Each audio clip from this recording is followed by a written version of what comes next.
Wakil Menteri Keuangan II Thomas Djiwandono menyatakan APBN 2025 sudah menyiapkan ruang untuk pembentukan kementerian atau lembaga baru.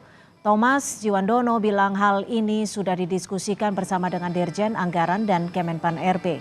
Meski demikian, Thomas mengaku belum bisa menyebutkan jumlah anggaran pastinya karena masih menanti kepastian jumlah kementerian dan lembaga dalam Kabinet Prabowo Subianto. Untuk 2025 itu saat ini 15 triliun, Pak. Tapi bisa ditambah dari diskresi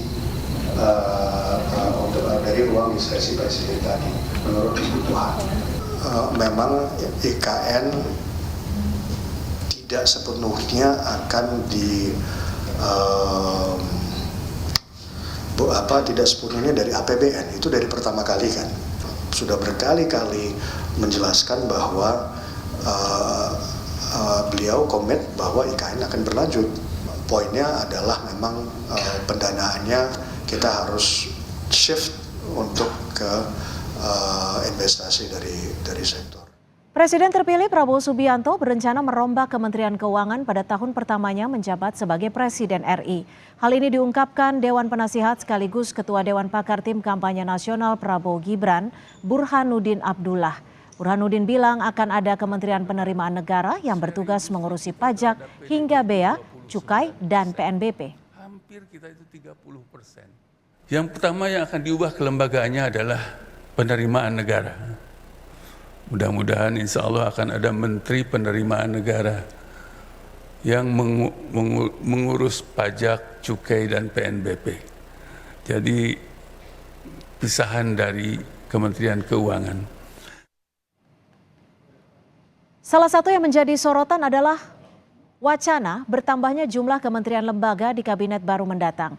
Wacananya ada 44 kementerian dalam kabinet Prabowo Gibran. Beberapa kementerian akan dipecah. Apakah wacana ini untuk menjadikan kementerian yang ada lebih fokus pada bidang yang dijalani atau justru untuk mengakomodir kader parpol di kabinet?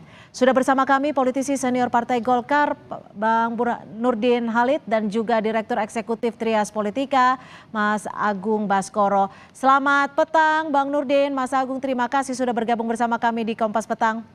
Selamat petang, Assalamualaikum. Mbak Cynthia, Mas Bang Nurdin. Ya, Bang Nurdin, ini tujuan dipecahnya kementerian ini sebenarnya apa? Urgensinya apa? Jadi kalau kita melihat tantangan bangsa hari ini, baik di dalam maupun keluar, maka bila ada ide Pak Presiden terpilih untuk menambah jumlah kabinet, kemudian fokus, kemudian memecah beberapa kementerian, itu adalah sebuah ide dan gagasan yang sudah sangat antisipatif terhadap kebutuhan bangsa hari ini dan kebutuhan masa depan. Dan itu berarti bahwa Pak Prabowo sebagai presiden terpilih itu sangat paham tentang anatomi Indonesia. Indonesia tidak lain adalah negeri ini terdiri beribu-ribu pulau, aneka suku bangsa, ribuan bahasa, kepulauan, dan sebagainya. Dan kemudian tantangan dari luar, terjadi krisis pangan, krisis energi, krisis air bersih, dan sebagainya. Nah, oleh karena itu, maka ketika Pak Prabowo sebagai presiden terpilih yang mendapat keamanan rakyat dan juga undang-undang yang baru saja disahkan telah memberi ruang kepada presiden untuk menggunakan hak prerogatifnya dalam menentukan baik jumlah maupun struktur postur kabinetnya sesuai dengan kebutuhan bangsa ini. Saya yakin seorang presiden, Pak Prabowo, seorang pemimpin yang sudah sangat berpengalaman, beliau prajurit sejati yang Pancasilais, tentu sangat paham dengan anatomi bangsa Indonesia dan tantangan dari luar di masa depan. Oleh karena itu, maka pemecahan kementerian itu tidak lain adalah untuk fokus. Negeri kita, bangsa kita sangat besar, negara yang sangat luas, maka ketika beberapa kementerian itu tergabung, itu mungkin penyiap beliau tidak akan fokus, tapi dengan adanya pemecahan-pemecahan, contoh tadi yang disampaikan oleh Pak Burhanuddin, itu sesuatu yang sangat antisipatif terhadap kondisi bangsa kita dan kebutuhan bangsa kita. Ya. Jadi sekarang Kementerian Keuangan itu kan luas sekali ya, ada bea cukai, imigrasi, ditahan sampai di situ, Bang Nurdin, lebih fokus agar pekerjaannya lebih bisa melayani masyarakat. Nah, kalau dari Mas Agung sendiri, ini urgensi atau politis sih sebenarnya?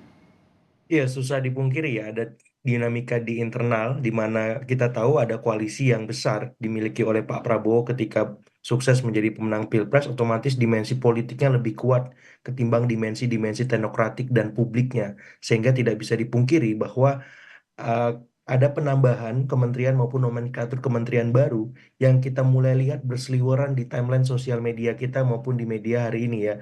Ada 44, ada 40, bahkan kalau saya hitung tuh sama badan-badannya ada 46 atau 47 sekian, Mbak Cynthia. Jadi itu menarik ya. Tapi yang jelas kalau saya fokusnya bukan soal Hmm. jumlahnya, tapi siapa nama-nama yang menempati posisi itu karena menentukan dimensi mana yang paling kuat, dimensi teknokratisnya, dimensi politiknya, atau dimensi publiknya seperti itu. Mhm. Nah, Bang Nurdin, ini kan untuk pemecahannya ini kan disebut untuk akan diisi oleh orang-orang yang profesional, tapi juga tidak menutup kemungkinan jika orang-orang profesional itu juga politisi seperti itu. Ini bukan untuk bagi-bagi kursi ya? Ini sangat bukan sama sekali bukan untuk baik-baik kursi. Sekalipun koalisi ini koalisi gemuk ya, koalisi besar. Tapi kalau bagi-bagi kursi tidak harus jadi menteri, tidak hanya untuk menteri saja. Banyak jabatan-jabatan yang bisa dibagi-bagi kalau kepentingannya. Tapi itu bukan kepentingannya. Ini kebutuhan bangsa hari ini dan tantangan masa depan kita baik dalam maupun di luar. Dan Pak Prabowo betul-betul ingin fokus untuk menjalankan janji-janji kampanyenya, visi misinya. Betul-betul beliau akan wujudkan Oke, itu. Nah, oleh karena itu, Bang sudah Nurdin, kalau dinyatakan memang bahwa disebut ingin membentuk fokus pusat agar masyarakat lebih terlayani, apakah sudah ada hitungannya? Apakah sudah ada risetnya? Apakah memang di kabinet sebelumnya nih atau di kabinet saat ini dinilai belum cukup maksimal, belum fokus dalam melayani masyarakat, sehingga harus dipecah? beliau Bapak Presiden terpilih itu telah bertekad untuk menjalankan pemerintahan ke depan dengan kabinet berkelanjutan, pembangunan berkelanjutan. Oleh karena itu beliau pasti sudah melakukan evaluasi, baik secara pribadi maupun oleh tim dari Pak Prabowo, dan melakukan evaluasi apa yang perlu dilanjutkan, yang sudah baik dilakukan Pak Jokowi itu dilanjutkan, kemudian apa yang kurangkan itu disempurnakan. Dari situ kemudian beliau akan menentukan jumlah kementerian dengan postur kabinetnya. Nah, oleh karena itu, suatu hal yang patut kita hargai karena beliau betul-betul di awal ini punya waktu yang cukup untuk memikirkan kebutuhan bangsa ke depan. Mhm, mhm. Mas Agung, Ya. kalau kabinetnya gemuk, Iya. kementeriannya besar, ini juga ada yang menyebut anggarannya juga akan membengkak. Konsekuensinya apa sih? Karena kalau dilihat dari faktor kesehatan aja nih, kegemukan itu nggak sehat loh. Ya otomatis ya Mbak ya kalau memang ya budget itu pasti menjadi concern utama ketika ada pembentukan kementerian ataupun nomenklatur baru ya. Ketika kita tahu bahwa nanti secara teknis ada nama yang harus diubah di seluruh Indonesia, dinas-dinasnya seperti itu. Yang kedua soal anggaran birokrasinya ya, Mhm. nanti ada reorientasi baru, mutasi dan relokasi birokrasinya seperti itu. Dan yang paling ini lagi krusial bagaimana komunikasi koordinasi dengan kementerian sebelumnya itu transisinya seperti apa. Nah, khawatirnya proses administrasi kesekretariatan itu akan memakan waktu ketika memang arahan Pak Prabowo ini ingin melanjutkan dan tancap gas. Dan itu terbukti ketika beliau ingin melantik menteri-menterinya tanggal 21 Oktober atau sehari setelah beliau dilantik. Ini kan bagus, tapi saya ingin mengingatkan bahwa sepanjang pemerintahan pasca reformasi berdiri, ya periode Hmm. pertama kabinet itu selalu diisi lebih banyak kalangan profesionalnya, lebih besar, karena ingin mengirimkan pesan kepada publik bahwa pemerintahan ini memang fokus untuk menghadirkan aspirasi agar bisa dituntaskan beragam macam masalah ataupun kebutuhan-kebutuhan publik yang selama ini kita tahu lumayan besar ya. Mhm. Harapannya soal ekonomi yang semakin turun, ya kemudian soal hal-hal yang perlu dilanjutkan ataupun janji-janji kampanye yang harus segera dituntaskan. Jadi saya melihat memang ini tantangan yang cukup pelik ya bagaimana menyeimbangkan agar tidak ada trade-off ya aspirasi publik, dimensi-dimensi politiknya, tadi ada orang-orang teknokratik yang harus ditempatkan agar apa? Semua arahan dari janji-janji Ya. kampanye itu bisa segera dilunasi dan akselerasi pemerintahan bisa terjadi dengan geopolitik global yang begitu dinamis dan rentan seperti itu. Ya, Bang Nurdin, jika disebut tadi tantangannya cukup pelik, presiden terpilih akan merealisasinya akan sulit tidak sih? Sangat tidak sulit, ngapain sulit?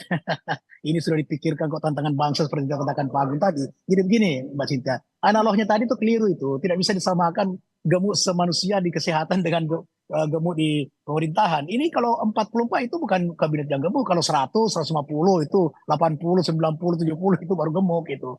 Kalau 40 sampai 44 itu belum. Nah, dan begini, di zaman Orde Baru itu Menteri Perumahan itu sendiri. kemudian Menteri PU sendiri, Menteri Lingkungan Hidup sendiri, Menteri Kehutanan sendiri. Jadi sudah pernah juga ini baru sendiri. Artinya Mungkin ingin dari disamakan dengan dari Orde Baru seperti itu? bukan begitu Cynthia. Mungkin beliau sudah mengevaluasi ketika ini kementerian ini baru sendiri, maka dia fokus. Kalau tidak digabung itu bukan kurang fokus, tapi tidak maksimal dalam melayani kepentingan masyarakat. Itu satu. Yang kedua, tidak bisa dinilai sebuah anggaran dengan keberhasilan kementerian melayani kepentingan rakyat. Seberapa dia kepentingan rakyat terlayani, maka anggaran tidak punya arti dibanding dengan kepentingan rakyat. Jadi tidak bisa hanya anggaran yang selalu menjadi alasan, kemudian kita tidak memberikan kepentingan rakyat. Ketika sebuah kabinet, tapi gini Bang Nurdin, untuk melayani kepentingan sebentar Cynthia. Kemudian kepentingan rakyat terlayani dengan baik, menuju kemakmuran, kesejahteraan, itu adalah jauh lebih baik dibanding menghitung anggaran itu, jumlah anggaran maksud saya gitu. Oke, tapi kalau untuk mengorganisirnya, untuk mengaturnya, karena kalau kita perspektif ke negara maju, Amerika Serikat itu hanya punya 15. Ya, jadi tidak bisa dibandingkan juga dengan itu. Kalau soal mengatur kebijaksanaan memimpin seperti Indonesia, Pak Prabowo di hutan saja bisa memimpin, apalagi di Indonesia, apalagi di Jakarta. Di hutan saja beliau sudah pernah memimpin sebagai prajurit.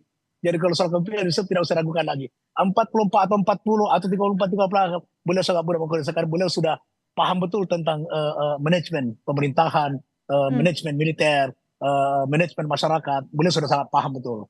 Jadi kalau itu aku yakin Pak Prabowo insya Allah bisa memimpin bangsa ini ke depan dengan keberlanjutan pembangunan menuju Indonesia Emas. Gimana Mas Agung? 15 Ya, kalau Amerika Serikat. Kalau nanti kita jadi 44, artinya hampir dikatakan hampir 3 kali lipat.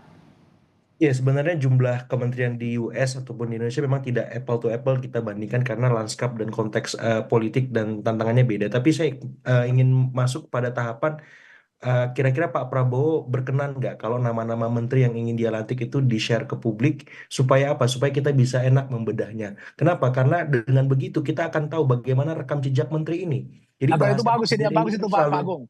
Ya? Itu ide yang bagus itu Pak Agung. Itu ide yang bagus itu. Ide yang bagus. Bagus itu. Karena gini, karena bahasan soal kabinet ini akan abstrak dan tidak konkret ketika nama-nama itu tidak ada. Tapi kalau nama-nama itu ada, dipajang, dipaparkan, kita bedah bareng-bareng, publik punya kesempatan untuk terlibat dan partisipasi bisa meningkat.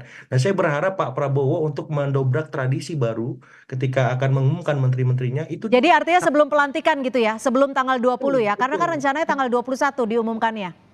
Betul Mbak Cynthia, jadi dipaparkan saja. Ini tradisi baru sepanjang sejarah saya kira belum pernah terjadi. Sehingga apa? Publik bisa membedah itu, publik bisa terlibat. Dan kalau memang ada nama-nama menteri yang bermasalah, punya kredit yang buruk, kita bisa menghajar dalam tanda petik ya, menggantinya segera. Jangan sampai menjadi benalu di pemerintahan Pak Prabowo Gibran. Karena kita ingin pemerintahan ini solid menghadapi tantangan-tantangan ekonomi, geopolitik yang begitu. Artinya harus dibocorkan dulu dong kementeriannya akan jadi berapa, pos-posnya seperti apa, dan jumlahnya seberapa banyak gitu ya? Ya, saya mengendorse kenapa? Karena di masa Pak Prabowo ini ya harus ada tradisi baru, harus ada inovasi politik baru untuk membuat harapan publik itu sampai pada klimaks gitu. Dan ada beban dalam tanda petik ya, demokrasi yang dalam tanda petik agak sakit sekarang. Pak Prabowo punya beban yang sama besarnya merealisasikan agar lebih baik sebagaimana beliau punya janji makan siang bergizi gratis. Artinya apa? Demokrasi di masa Pak Prabowo harus lebih baik, harus lebih transparan, harus lebih maksimal lagi. Jadi umumkanlah itu dan publik terlibat dan partisipasi kita akan lebih baik seperti itu. Gimana Bang Nurdin? Sudah ada belum masukan untuk mengumumkan terlebih dahulu, untuk diperiksa dulu oleh publik dan sebelum diumumkan, diresmikan? Saya kira ide Pak Agung ini sangat baik ya. Jadi itu bisa disampaikan secara langsung. Entah bagaimana mekanismenya itu Pak Agung bisa cari sendiri. Saya kira sebuah ide yang bagus itu. Jadi ada semacam uji publik gitu ya. Jadi taruhlah misalnya 7 hari sebelum pelantikan Presiden terpilih mengumumkan calon-calon baru calon ya, bakal calon lah. Pak Nurdin kayaknya lebih dekat sama Pak Prabowo ketimbang saya. Jadi itu saya kira ini ide yang bagus supaya ada keterbukaan. Era keterbukaan sekarang ini memang memerlukan daripada masukan, kritikan masyarakat, dan itu tidak bisa disepelekan, itu mesti didengar ya. Dan Pak Prabowo adalah orang yang saya kenal selama ini, beliau sangat mendengar daripada aspirasi rakyat. Oke, baik, kalau gitu kita nantikan semoga didengar oleh tim dari Pak Prabowo untuk mengumumkan terlebih dahulu untuk diuji oleh publik. Terima kasih Bang Nurdin Halid dan juga Mas Agung Baskoro sudah bergabung memberikan perspektif ya di Kompas Petang hari ini. Selamat sore.